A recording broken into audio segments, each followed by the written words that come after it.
was getting ready to get down, and I started hearing commotion over my left shoulder. I could see him coming down the creek because I could hear the water. Well, my name's Tyler Howell. I'm from the West Florida Panhandle, close to Fort Walton Beach, Florida. What kind of got me started on this path was I've deer hunted, camped, fished my whole entire life. So sitting in a tree stand one day up in Alabama, and I had a sighting. I seen one come walking down the creek, and he stepped in a hole where I sank a four-wheeler in, and it came up to his belly. And then he went up the hill into the planted pines I was sitting in, and ever since that, that's kind of really what put me on the path I'm on now. Well, tell me, describe in more detail that experience. And how old did you say you were? 13. You were 13, and Yes, ma'am. did you get a good look at this? No, ma'am. Unfortunately, it was right before dark. I barely had just enough shooting light so I could look through my scope, and I could barely see the crosshairs, and that's how I knew it was about, almost time to get down. Well, I was getting ready to get down, and I started hearing commotion over my left shoulder. So over my left shoulder is a ridge line. It's a big hardwood bottom, goes all the way down to a creek, comes back up the other side. Well, I was looking in that direction, and then I could see him coming down the creek because I could hear the water, because you can't hear that creek flowing. It's the middle of January, so it's really cold. Sound carries for a mile. And yeah, he just come walking down the creek, and I could see the silhouette of him, but I could tell he was a very large man, or it was very large, like a big man, because I'm 6'4". My dad's 6'6". I knew it wasn't him because he was on the opposite side of the direction from me. I had to meet him at the truck, and this is a 1,000-acre piece of property, and we're sitting right in the middle of it. Well, I was. So yeah, but I didn't really get a good look. It was just a silhouette, but I could tell it was very wide, and it was very strange. And where did he go to? What did you see him moving So toward? he came out of the creek, and he went up the hill into the planted pines I was sitting in, and that was it. It's like he had his mind made up, like he was going somewhere.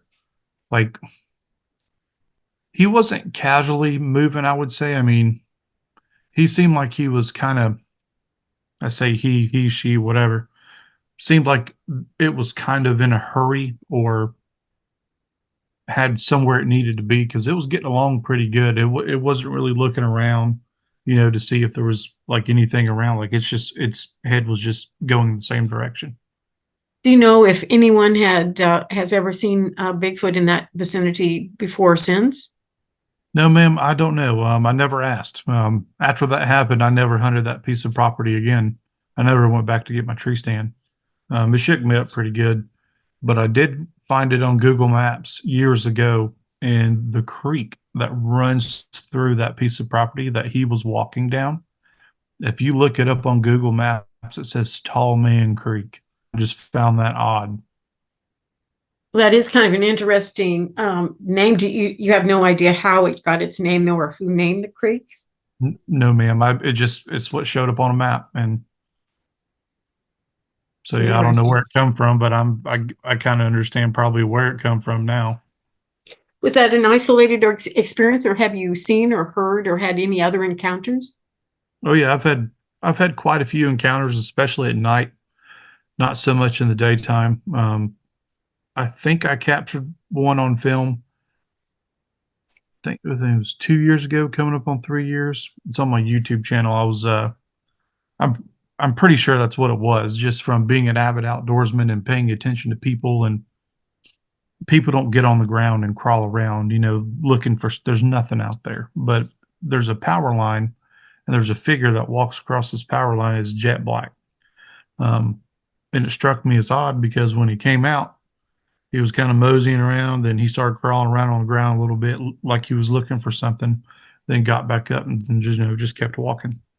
Um, Sent that video to Doug Hycheck. He brought me live on his YouTube show, and he did a full blown analysis on that video, and he pulled he pulled like hundreds of pixels from the image, and he said it was chocolate brown head to toe. There was no head bob. It was like it was just floating across the screen. I mean, it was 600 yards roughly from where I was, so it was hard to make out any detail, but it looked like it was jet black. I've heard them in the woods quite a bit, so I'm in the woods typically during the wintertime. I try to be out there 3 to 4 days a week, but life's changed up a little bit, so I don't get out as often, but still fairly regular. Um, but yeah, I hear vocals quite a bit. I'll hear them howling off in the distance. Sometimes it'll sound like there's people in the woods having a conversation and you can't make out what they're saying, but it's like I'll be laying in my tent sometimes at night and I'll be like, man, I hear people talking, but I can't make out what they're saying. Yeah, it's interesting. So the two sightings, or the one that you got the video of, and then the other one when you were about 13, those are the only times you've had a visual sighting Yes, ma'am. During the day. during the day, and the others have mostly been vocals. No, vocals. I've seen their eyes shine at night. A lot of times when I go out to Blackwater River State Forest, I'll go sit out there and build a fire, and I'll just listen, till 2, 3 o'clock in the morning. Um, and sometimes they'll come slip up on me, and I'll throw sticks on the fire to get it going again. And when the flames get up and I have a little more light around me, I'll see a set of eyeballs glowing. Probably 30, 40 yards through the woods, and they're like that far apart from one another. And the color is like a regular halogen headlight in your everyday vehicle. And how often do you get out, did you say? I try. I used to be 3 to 4 days a week. I try to get out every weekend. Do you camp out a lot? Do you have extended stay in the woods, or is it Oh just a yes, day ma'am. hike? There's time. Oh yeah, there's times where I'll go stay for a week. Do you have any certain technique of your research patterns?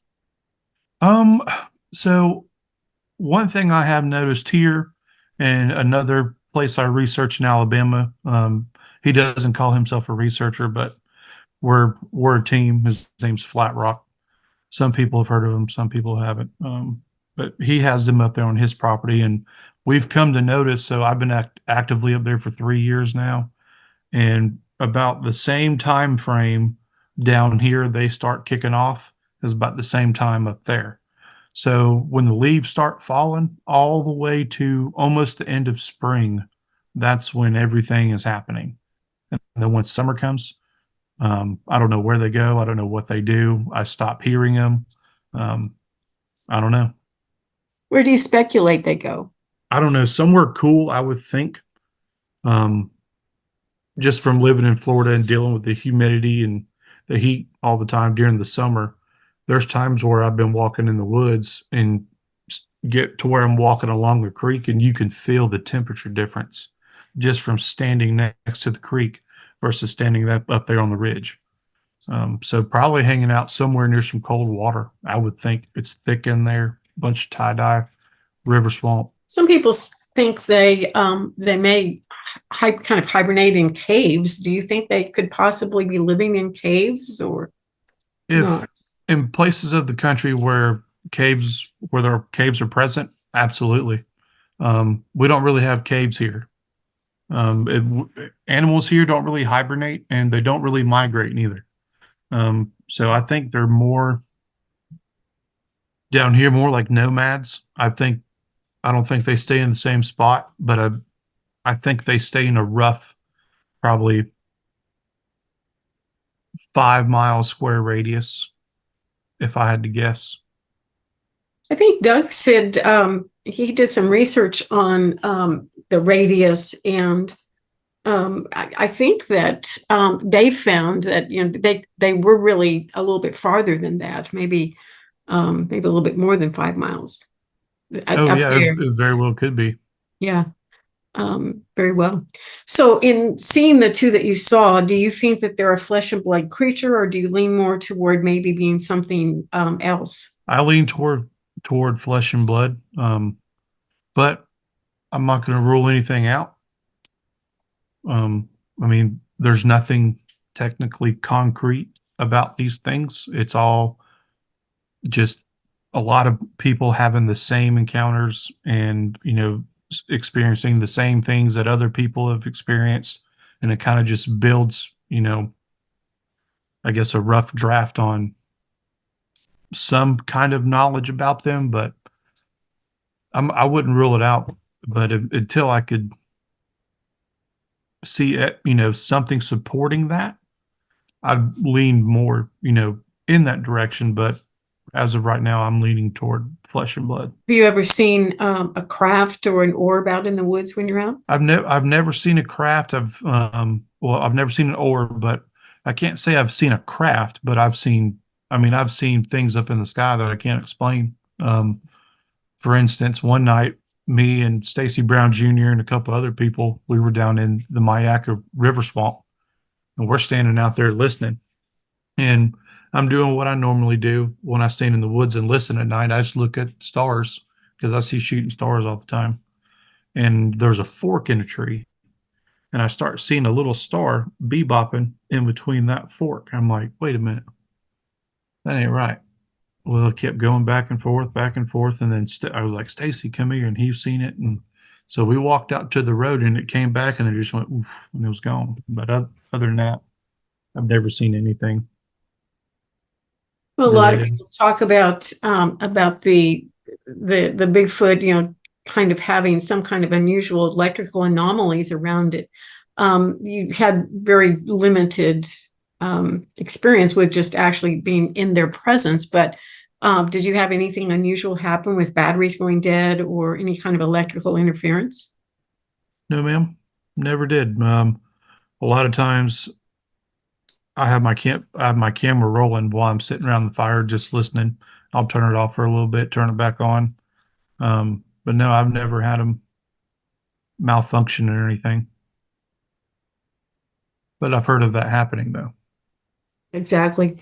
How about the structures or footprints or anything like that? I have found tracks. I've maybe found six. I want to say I've found six in my life. I've haven't found very many structures. Usually the things that I find, they're only about knee to waist high, and they're not very big. They're mostly sticks instead of like big branches, but they're just kind of, put together. But I've never found like no big structure that you always see, like you do in the Northwest. And no, I've never found anything that large. I'd like to. Do you ever hear the wood breaks or knocks? Oh yeah. Oh yeah. Um, I can't remember what I was watching. I was either watching or listening to something the other day, and guy had a theory about they're actually popping their mouth versus actually whacking a tree. And I was like, that's interesting. I don't know. Have you ever heard a theory along that? I have, yeah. As a matter of fact, I had someone demonstrate just by doing it himself how you can make a pretty loud sound Right. just with your mouth, and it does sound remarkably like a wood knock. Yes, ma'am, it does. So that could be. It's hard to say, but that could be. Also, the wood breaks. Have you had some fairly large tree breaks that you've noticed? Yes. So usually when I find tree breaks, they're usually in pairs and they always point to the direction of water. I've never heard anybody talk about the water, being affiliated with it till I was watching something with Doug Hychek, and he mentioned something about it. I was like, man, someone else, thinks about that theory. But every time I find them, they're always in pairs. Well, what else can Okay. you tell me about your time searching for Bigfoot? Um, it's a great way to kill some time, that's for sure. Um, I didn't really pursue it hard till me and my ex-wife got divorced, and we have a child, and that was very tough for me. I had a very hard time dealing with that. So being out in the woods doing my Bigfoot stuff all the time, um, that was like natural healing medicine for me. Um, yeah, I enjoy it. I've always been an outdoor nut. I take my son in the woods almost every weekend he's here. But over the years, it's just like I tell people, 90% of the time I'm in the woods, nothing happens.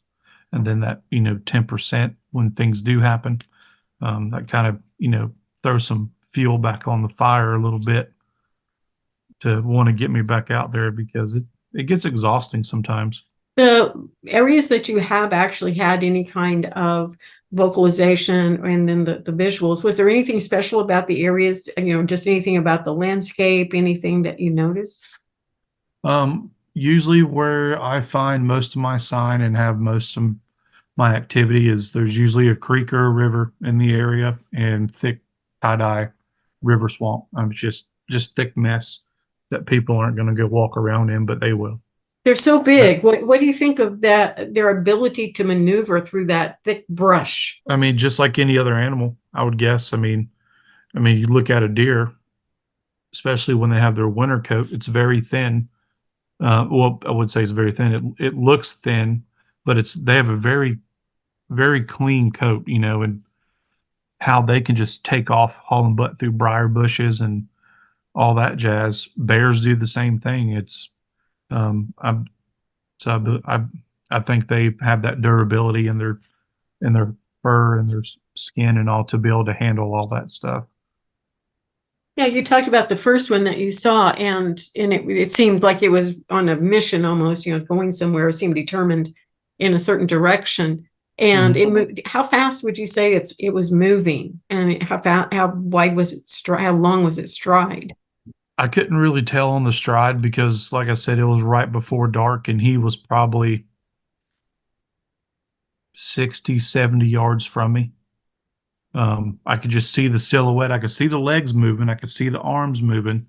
Um, and I could see what looked like shoulders, going to a head, but I couldn't, I couldn't tell you how fast he was moving, but he covered a lot of real estate and it looked like he was just, on a fast, I wouldn't say a fast walk, but he covered a lot of real estate pretty quick, which I found very odd, especially as he was walking through that creek and especially when he started climbing up that ridge, because I know how steep that ridge is.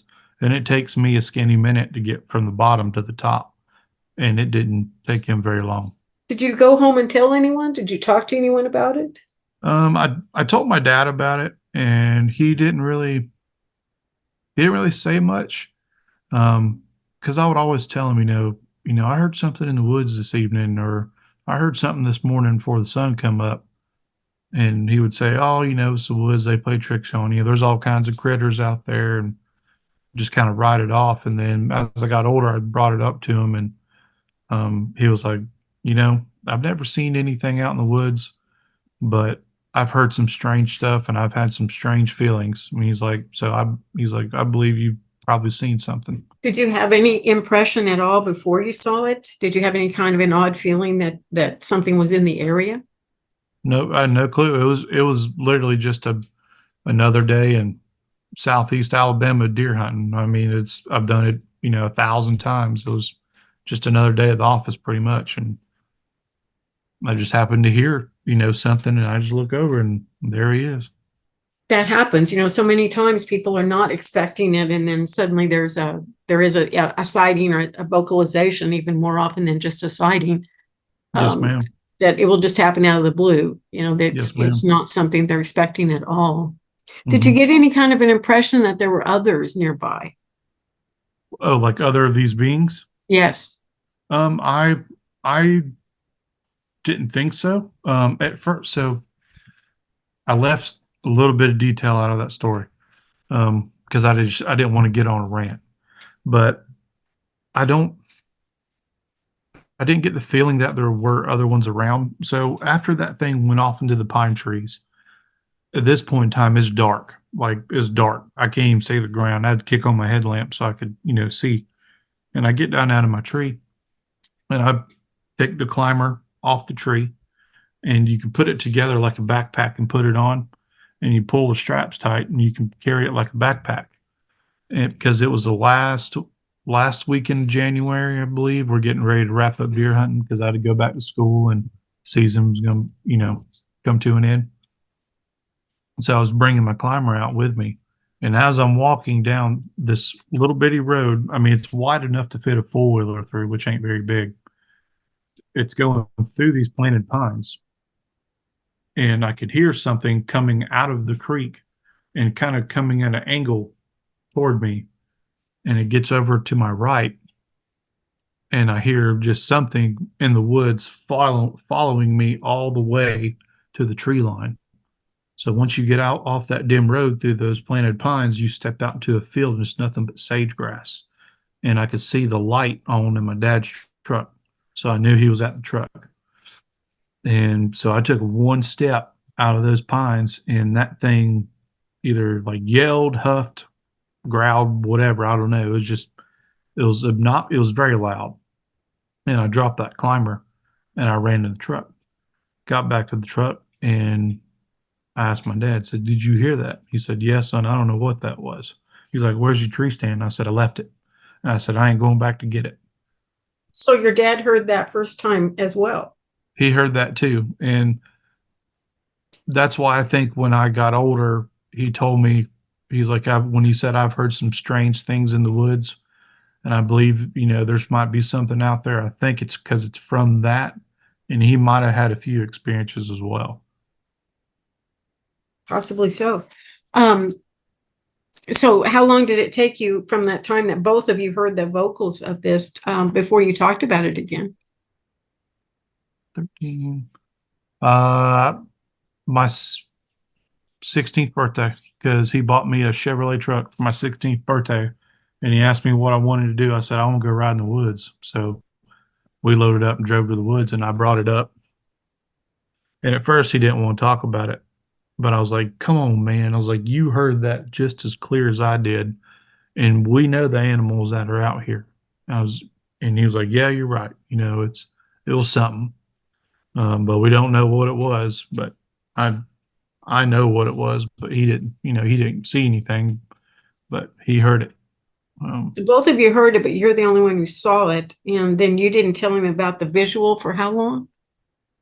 I didn't tell him about the visual probably for a year or two, because I don't know. It just at first when I first seen it, I actually thought it was just somebody. I wasn't thinking a Bigfoot. I wasn't thinking a monster. I just thought it was somebody. And then after the yell happened, that's when, I started wondering, but I just kind of wrote it off and tucked it away. Did you find the speed in which it was going to kind of identify it as more like a Bigfoot rather than a person? Oh yeah, it definitely was not a person. There's no way somebody's moving through those woods like that. There's no way. Absolutely not. And especially the size of it. So that was another clue that it wasn't actually a person. Oh yeah, because like I said, I'm 6'4", my dad's 6'6", and there's been many times where he has walked through the woods to meet me at my tree stand. So when I see him walking through the woods, I can tell that's my dad by the size of him. And this thing was bigger than my dad. My dad's a big man. Did your dad question the fact that you didn't have your tree stand or didn't go back for it? I told him I didn't want to go back for it, and especially because it was after the yell happened. He's like, we'll come back and get it, but we never did. How far were you from home? Well, I live in Florida, so I was about 3.5 hours from the house. Was this a place that you had hunted frequently before that? Oh, yes, ma'am. Hunted this piece of property for years. We had our hunting camp was an old house from the Civil War. But then you never really went back after that. No, ma'am. Well, since then, obviously, you've had an interest in Bigfoot and doing some Bigfoot research. What Yes, all ma'am. have you what all have you done in your research and what have you discovered? I mean, it's mostly, it's just mostly finding tree breaks. I find sign, and I interview, locals around here, I've kind of made a name for myself. People are reaching out to me and sharing their experiences and asking me to come to their property and, witness some of the things that, that happen there. I keep all of them confidential. And some of the things that go on at some of these people's houses are something else. Something I've never experienced here until I went, to their house and, beating on the homes and all that stuff. It's wild. Anything you can share with us? Yeah, so I can actually tell you about um my my research partner, Flat Rock, up at his house in Alabama. Um, they've beat on his house multiple times. Um, he has a parabolic microphone that he keeps on a 4x4 post behind his house, and it has a live audio feed straight to his iPad. And we'll sit in the living room and listen to that live audio feed, and we'll hear them out there yelling and hollering.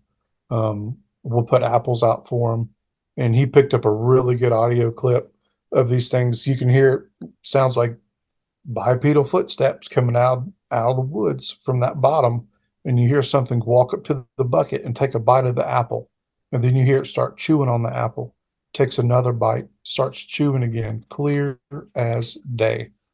Um, we've had a tree, they pushed a tree over maybe 20 steps from us one night.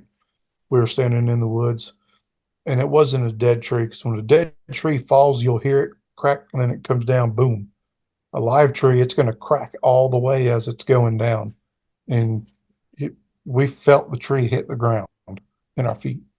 Um, yeah, he's got some bizarre things that go on up there. I've been going up there for 3 years and have been able to witness some of it. Well, like what else happens up there then? His brother's first dog was killed by one of them. Let's see here. So so his mom lives up there.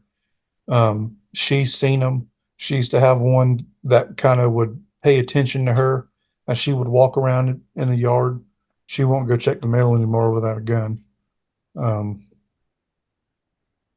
it's yeah, I've heard them beat on the glass door. The first time I ever spent the night there, I was walking to the guest bedroom to go to bed. It was probably around close to 4 in the morning.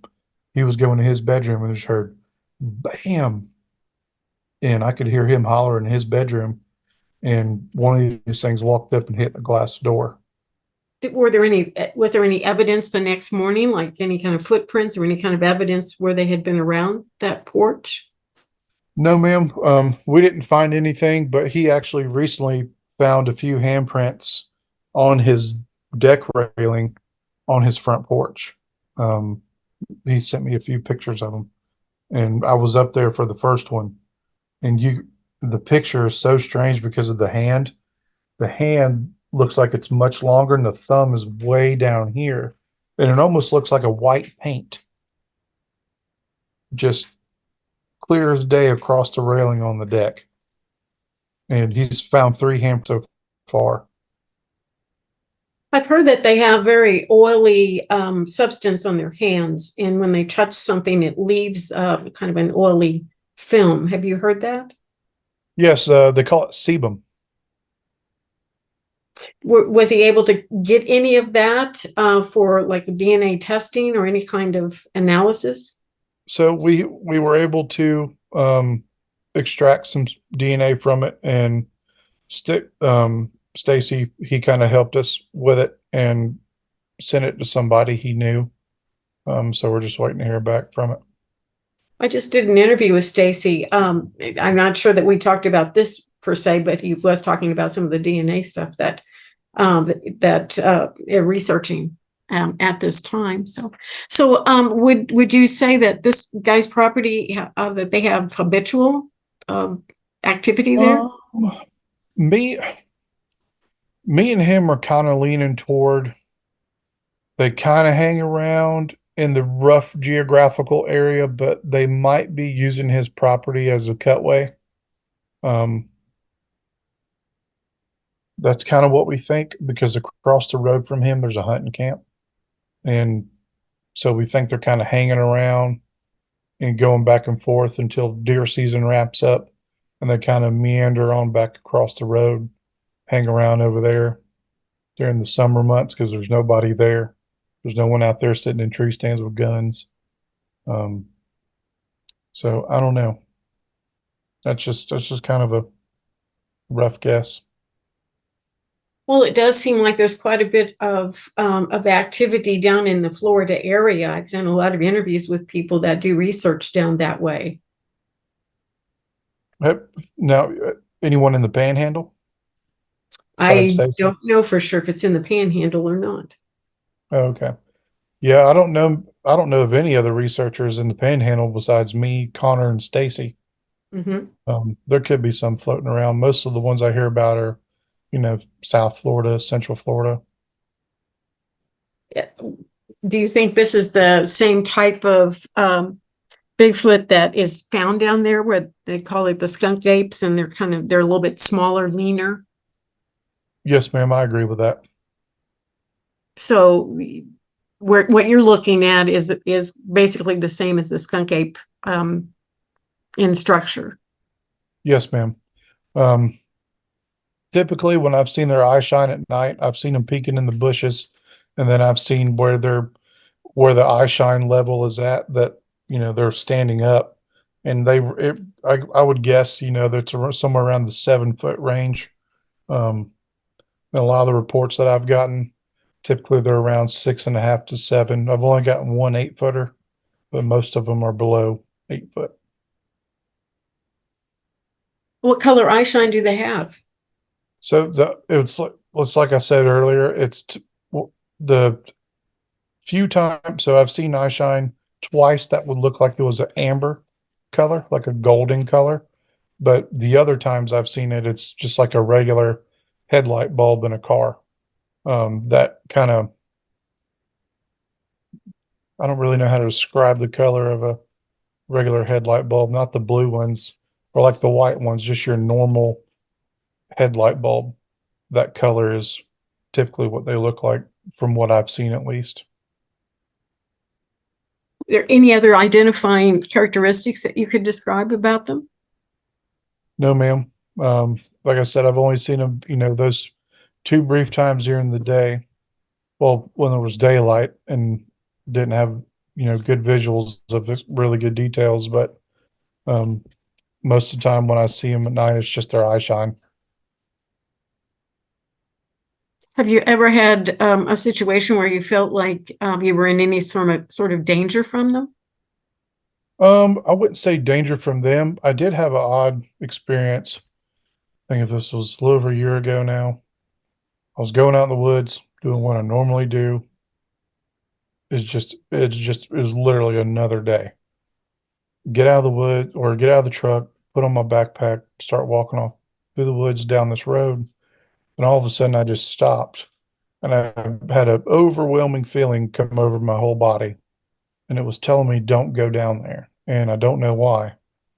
And I stood in the road for that dirt road for maybe 15, 20 minutes, just shook up. And I'm like, why am I so shook up? What am I so worried about? It was like, this is just another day in the woods, man. Get it together.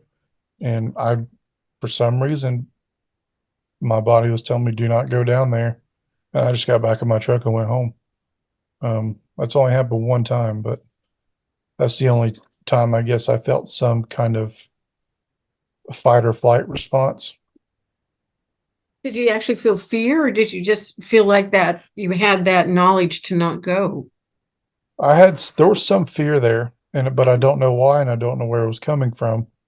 But yeah, I didn't want to go down there, but I don't know why. You were by yourself? Yes, ma'am. I'm always by myself. Well, Every once in a while, I'll take someone with me, but for the most part, I'm by myself. any other experiences you can tell us about, or anything that you've researched? No, ma'am. That's really about it. I just go to the woods during the nighttime and listen, and during the day, I walk around for a little bit. And then I'll sit in my little camouflage pop-up blind and just sit there and be still and watch and listen. Because I know a lot of researchers, they like to walk around the woods and stomp around the woods, 5, 6 people at a time.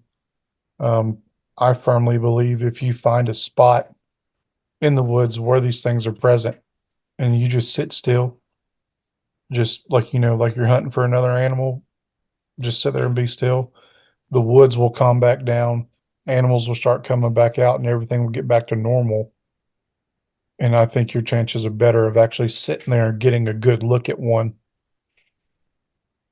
I've heard that when a Bigfoot is around, everything kind of goes silent. The animals all get really quiet, even insects, that there's just a kind of an eerie silence that kind of blankets an area. Have you experienced that? I have a few times, especially walking in the woods right before dark. Typically that's when the crickets start, when it's starting to get dark. There's been a few times where, it's been getting dark, sun's about to go down, and the crickets just stop. And then I'll hear a limb pop, something walking. And then I'll just stand there for a minute and listen. And then everything will get back to normal. The crickets will start going again. The frogs start going again. And then don't hear anything.